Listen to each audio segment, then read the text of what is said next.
Welcome back, guys. I am making this video to thank you guys for subscribing to my channel and watching my videos because I finally reached 100 subscribers, or more than 100 subscribers. I think at 110 or 112, but I just wanted to say thank you. Now, I've had my YouTube channel for like 4 or 5 years now, and I actually started off my YouTube channel as like DJing music and stuff like that, playing EDM music or like Spanish, like salsa, merengue, bachata. And I stopped because of the copyright issues and stuff like that, and they would take down my videos, and then some of the music wouldn't play. So I kind of got discouraged and I stopped doing that. And then after a while, I realized, I started working, I went to college, I graduated.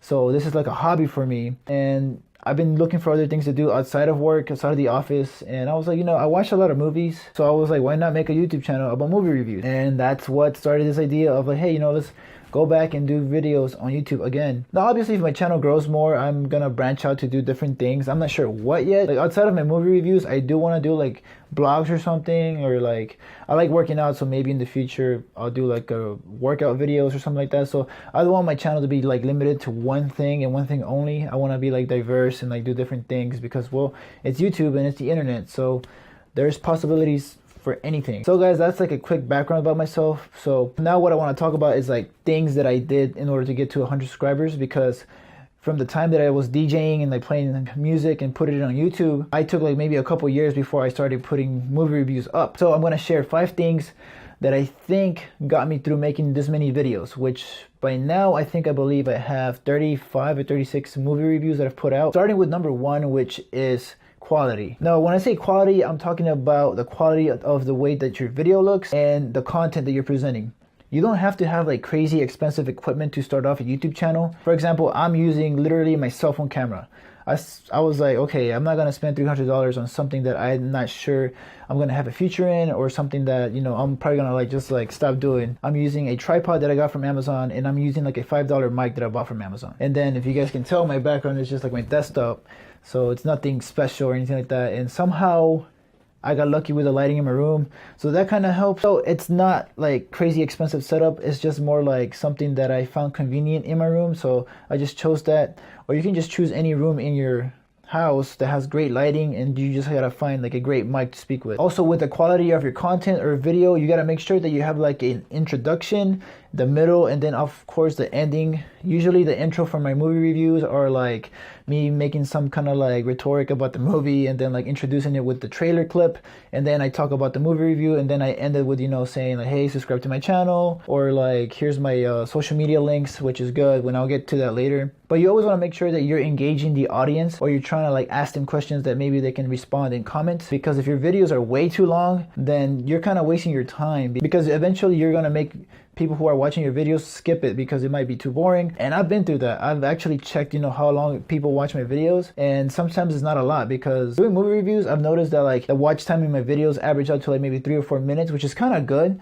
So you got to make sure that you put in a lot of effort into the information that you're presenting. Number 1 thing with quality, I would say, is the mic, because you want your audience to hear you clearly, and you want them to pay attention to what you say, which follows into my number 2 thing, which is metadata and editing your video. One thing that I've noticed a lot in people's videos is they don't tag their videos at all. When you're first uploading a video, the first thing that I would do is literally go through the tags and just tag my video, tag your video with the title of your video, and then break it down to like by word or other key phrases that you might find. I usually use the search bar to do that, and also there's other editing tools, like for example there's TubeBuddy, which I use a lot. Another thing about metadata and editing is your thumbnail. You want to make sure you have a pretty cool thumbnail, that way people can look at what they're going to be viewing. You don't want to have like just a random clip from your video be as a thumbnail, because then people are going to look at it and maybe think it's ugly.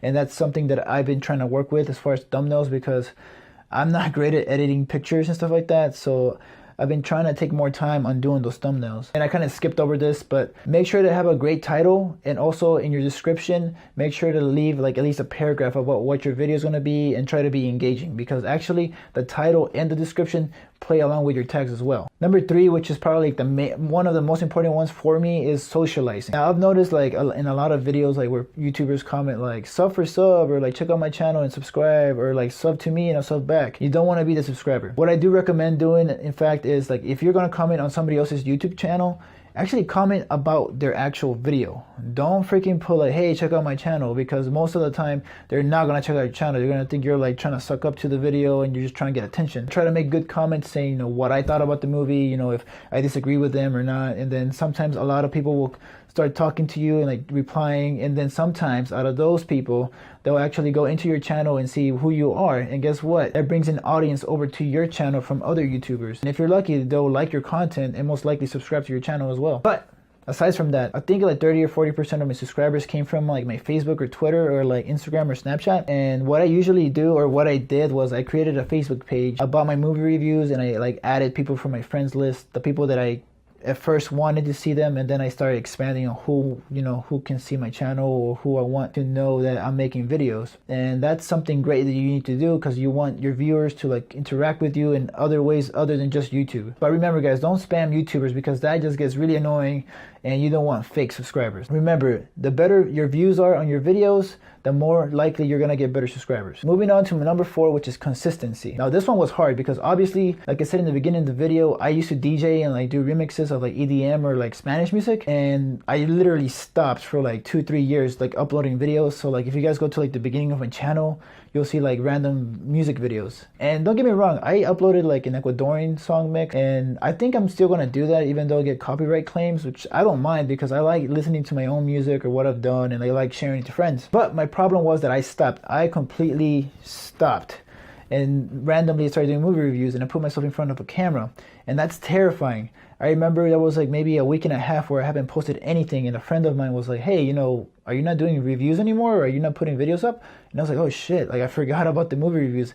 It was more about a forgotten thing, and I just didn't have time with like work and stuff like that. You got to be flexible on what you do, and you know, being consistent with your videos. I would recommend to like any new startup YouTuber, like maybe doing like 1 or 2 videos a week. I wouldn't suggest going crazy and doing like 5 videos a week, because then you'll probably like rush your video and you wouldn't put enough effort into the quality of what you're showing. So if you're starting up with like less than 100 subscribers or anything like that, and you're trying to get like attention from people, I would recommend doing like 1 or 2 videos that are really good quality. Moving on to my last one, which is probably like the biggest thing that I use, and I'm literally using it right now, which is making a script. Now this may not apply to like gamers or people that do like live reactions, because like if you're a gamer, then you're like reacting to what's going on in the video game, or like if you're doing a trailer reaction or like video reaction, then you're doing your reaction live while you record it. But for me, since I'm talking about movies or like a review about a movie, or I'm like I guess talking right now, or like giving you guys like my 5 steps or like what I did, I'm using a script. I began scripting since my first video, and I've gotten better at it. I actually use words as keywords now. I don't script a whole lot like I used to. I probably used to do like 2 pages just to like get through the whole video. And it is scary because you'll start typing and you kind of get lazy about it. You don't want to type anymore. And then when you get to your video, you try to read what you wrote and it doesn't make sense because you completely forgot. Typing out everything that you say, or say it out loud, or record it actually and listen to the playback, you'll get better at this. Like right now, I've recorded maybe like 36 videos.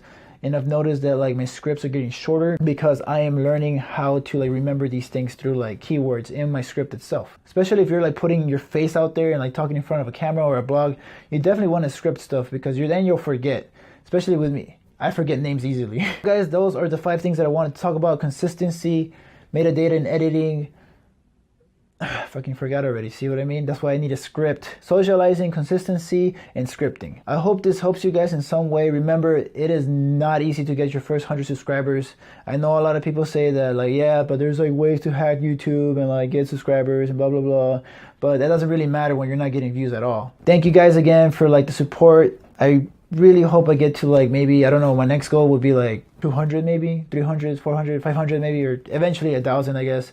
But hey, maybe when I get to that point, maybe I'll be able to do a giveaway or something. But if you guys want to follow me on Facebook, Twitter, or Snapchat, you guys can do that at FMO1126. As always, guys, make sure to leave any comments down below or any questions that you have. I will respond to your comments. If you guys have any questions about the equipment that I do, if you want me to do a video on that, then yeah, also let me know in the comments. But as always, guys, stay tuned. Next week, I'm going to be doing a review on the movie Get Out, which is like the scary movie that's directed by Jordan Peele. So I'm looking forward to that, and I can't wait to watch it and review it. So I'll have that for you guys maybe on like Tuesday or Wednesday. So stay tuned for that.